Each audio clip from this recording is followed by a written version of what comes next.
இப்போ விஜய் வந்து பெண்களுக்கு ஆண்கள் தான் திருநங்கைகளுக்கு எதுவுமே இது வரைக்கும் ஒன்றுமே பேசலை அவர். நீ வந்தால் நீ என்ன பண்ணணும்னு எங்களுக்கு பார்த்தா தானே தெரிய போகுது.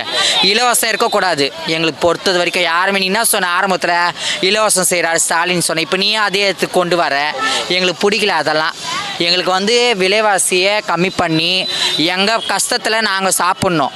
நான் எங்களை பார்த்துப்போம். புரியுதா? நீ ஃபஸ்ட்டு உங்கள் குடும்பத்தை பார்த்துக்கோ. நீ பணக்காரில் வந்துக்கிற கார்லேயே வந்து இறங்குவ. நாட்டை வந்து இந்த எம்எல்ஏங்களாம் இருக்கிறாங்களே அவங்க 10 ரூபா மக்களை ஏமாற்றி துண்ணாதி இறக்க போகிறாங்க. அதான் என்னுடைய கருத்து. யார் வந்தாலுமே மக்களுக்கு நல்லது செய்ய போகிறது கிடையாது. ஆளுநர் ஆட்சி வந்தாலும் அப்படி தான் இருக்குது.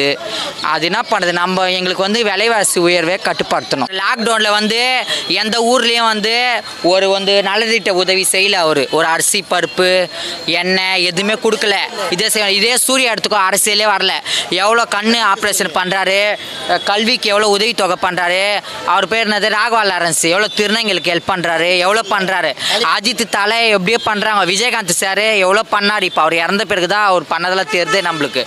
அந்தமாரி இப்போ இந்த 3 வருஷமாக வந்துட்டு இவர் இன்ஸ்டா மூலியமா ஃபேமஸ் ஆகினே வராரு. எல்லாமே செஞ்சார்.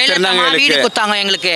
கலைஞர் வந்து அரவாணின்னு பேர், திருநங்கைன்னு பேர் வச்சார், அங்கீகாரம் கொடுத்தாரு எங்களுக்கு. இன்னும் இப்போ விஜய் வந்து பெண்களுக்கு ஆண்கள் தான் திருநங்கைகளுக்கு எதுவுமே இது வரைக்கும் ஒன்றுமே பேசலை அவர்.